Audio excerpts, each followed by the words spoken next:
Le Flow, c'est le premier équipement uniquement au DJ hip-hop et à l'ensemble de la culture hip-hop en Europe. Donc voilà, il y en a quelques-uns à New York, il y en a un à Paris qui a ouvert, mais après le Flow. Donc voilà, on est quand même dans les précurseurs au niveau de notre territoire.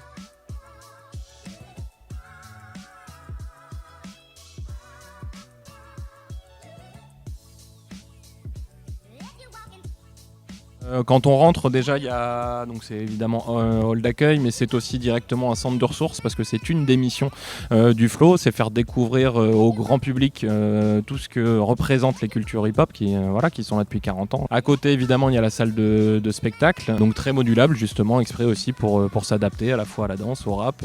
Techniquement aussi, il faut s'adapter à ça. Et du coup, c'est en effet classé par étage. Donc le premier étage, c'est les bureaux et la continuité de la salle de spectacle. Le deuxième étage, c'est uniquement la danse avec 2 studios de danse. Au troisième étage, c'est la salle d'art visuel, graffiti, donc vraiment une salle de travail plutôt intéressante aussi, avec un mur sur le toit aussi d'entraînement. Et par contre, au sous-sol, du coup, il y a 3 studios de musique, répétition et enregistrement.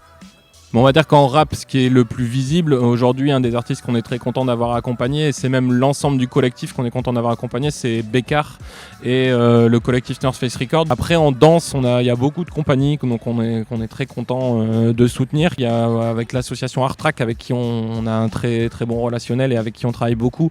Il y a des danseurs comme Grishka, comme Sarah Bidao qui ont créé en partie chez nous leur spectacle et qui tournent au niveau national et international, enfin européen en tout cas. En graffiti, c'est encore autre chose. S'il y avait une réussite à nommer, je pense que c'est un projet qui s'appelle Audiographe, que je vous invite à aller voir si vous ne connaissez pas. C'est un graffeur lillois et un beatmaker picard qui ont voulu créer justement du graffiti sonore et qui sont arrivés avec ce projet un peu étrange. C'est né chez nous et ça a été pris en main maintenant par le collectif Renard qui continue à développer ça. Et ça va potentiellement être exposé bientôt au Palais des Beaux-Arts à Lille. Et potentiellement, l'idée c'est que ça continue à se structurer et à tourner. C'est vraiment une œuvre très très chouette et un projet très chouette. Donc voilà, on est content.